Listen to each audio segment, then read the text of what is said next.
Lula was loved by his people. He still enjoys a sky-high approval rating among Brazilians. Is it really over for him?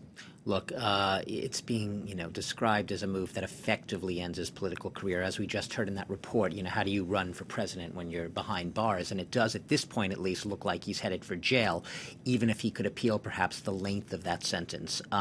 So yes, from behind bars, can't be president. There have been, there was a law passed in Brazil back in 2010. It was called the Clean Slate Law.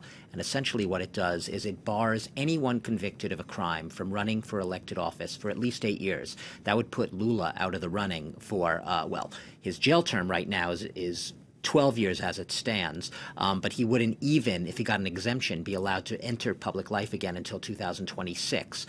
So the easy answer to your question is it doesn't look like he's running. On a personal level, it looks like a remarkable, a staggering reversal of fortune for a man, as you said, the father of the poor.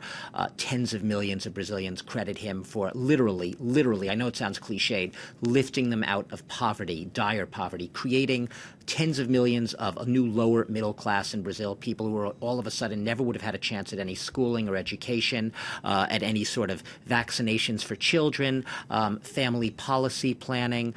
All of this was made possible thanks to Lula at a time when Brazil's economy was in much better straits, and he got a lot of credit for that. On a broader level, though, it's not just perhaps the end of the political line for Lula, but it's also a rather somber day in terms of marking the polarization and the fault lines we've seen in Brazilian society. We've seen a lot of political violence, politically motivated violence lately. We've seen the polarization just grow more polarized. In Brazil was already a society of mass inequality. More than 50% of the country is black and mixed race, considered minorities in a sense in Brazil, even though more than half, in the sense that they had been excluded from the equation until the 8 years in power of Lula and his Workers' Party, to a certain extent perpetuated by Dilma Rousseff. We'll remember his successor also was impeached and removed from office after she was engulfed by allegations that she had mismanaged and misrepresented the country's finances. It's, however you look at it, a remarkably symbolic moment right now for Brazil, and one that is going to leave the country more divided than ever, and as we heard in that report, also going to undermine the legitimacy of any elections, regardless of whether he's behind bars or not.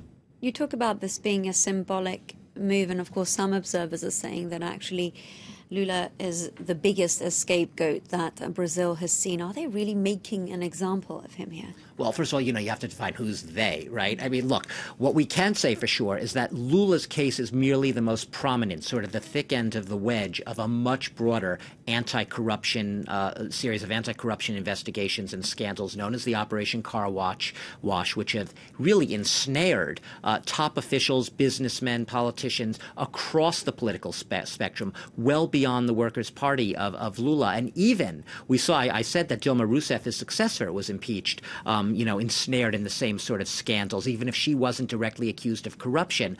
But the current President Michel Temer, he is right now also the target very much, but he has been able to sort of remove himself from the fray. Some people say that he has been shielded effectively from any sort of prosecution or any threat to his rule on charges of corruption, obstruction of justice, or any sort of crimes, and he's been allowed to remain in power. Basically, they're saying that it's hard to be a politician. There's almost no politician in Brazil that comes by their job truly honestly.